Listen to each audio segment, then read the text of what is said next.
The Chicago Police Department launches its 7th gun turn-in this weekend. Those who surrender will get money for their weapons with no questions asked. There are 22 different locations where you can participate and get up to $100 depending on the type of gun. Early this morning, we talked to Chicago Police Superintendent Jody Weiss about that program. Well, you have so many incidents where, because of whatever's going on in someone's life, they grab a gun and they want to solve that problem with a gun.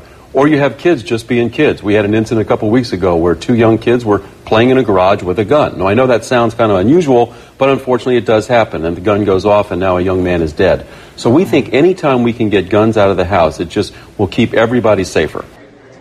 Well, we have a complete list of where you can turn your guns in this weekend at abc7chicago.com. And also here to talk about this gun turn-in program is the Honorable Mayor Richard Daley. That's right. Good morning, Mayor. Thank you for joining us this morning. You know, certainly you have seen so many programs and measures taken to try and reduce the violence rate in the city. How effective would you say this gun turn-in program really is? Well, last year we had 1,900 guns turned in. It was amazing to see, from AK-47s, assault weapons, to all types of handguns and shotguns and rifles. Many more loaded.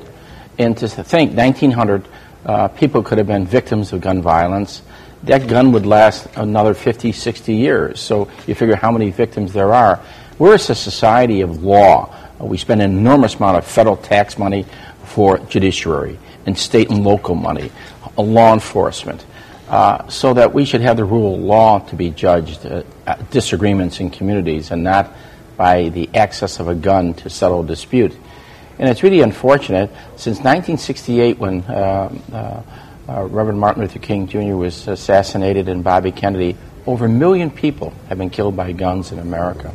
Well, that's been a big cause of yours, is strengthening gun controls and gun laws and so forth.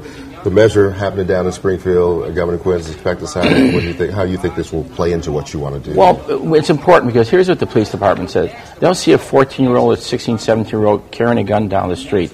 They'll arrest him. They bring him to court. By the time the policeman gets back to the car, they're released. Unlawful use of a weapon. That means I fired a weapon, but I missed, or just firing it.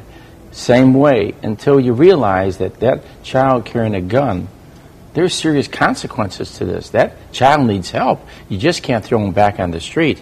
And usually when they throw him back on the street, the courts, next day something's going to happen. Usually it happens. So I believe that we should have a common sense gun laws. We just had a world conference of mayors from all over the world, and they passed a resolution.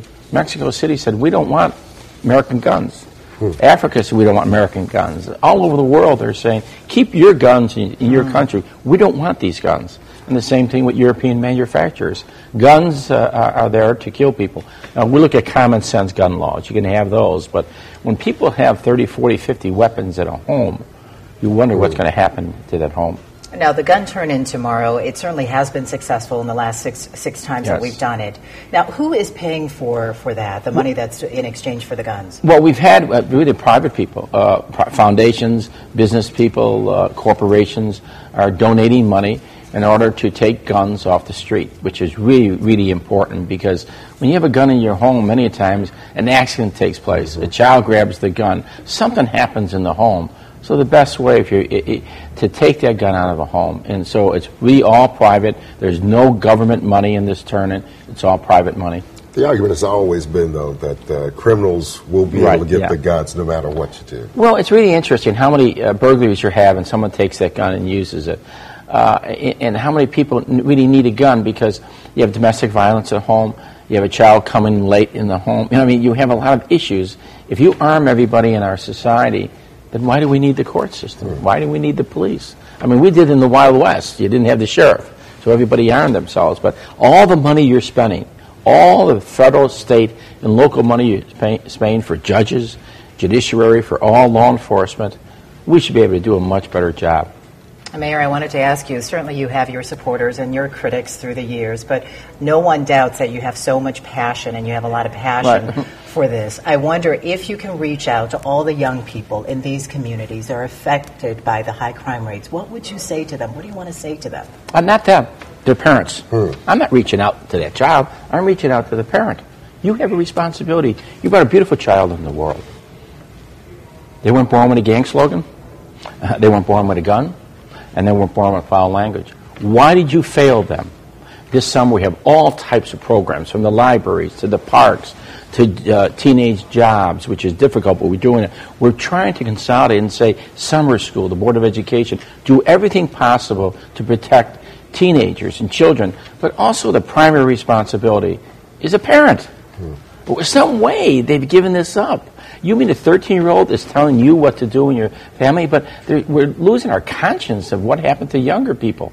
And there's so many good stories out there. Last night was the Kennedy King a program, the culinary program, the old Washburn. And you see all young men and women, their lives, that they're going to be in hospitality, culinary schools, graduation rate, and they got scholarships, and high school kids, we got scholarships at Kennedy King. It was exciting to see. But I firmly believe that all of us have a responsibility, and we can do it, because violence is up all over this country, and we cannot accept that as a civilized society, as suppose United States of America is supposed to be so great that we should do a better job for teenagers. Really, what a pleasure. Okay, thank you. Yeah, Appreciate so it. nice to have you here Thank you. this morning. We appreciate it. And we'll be right back.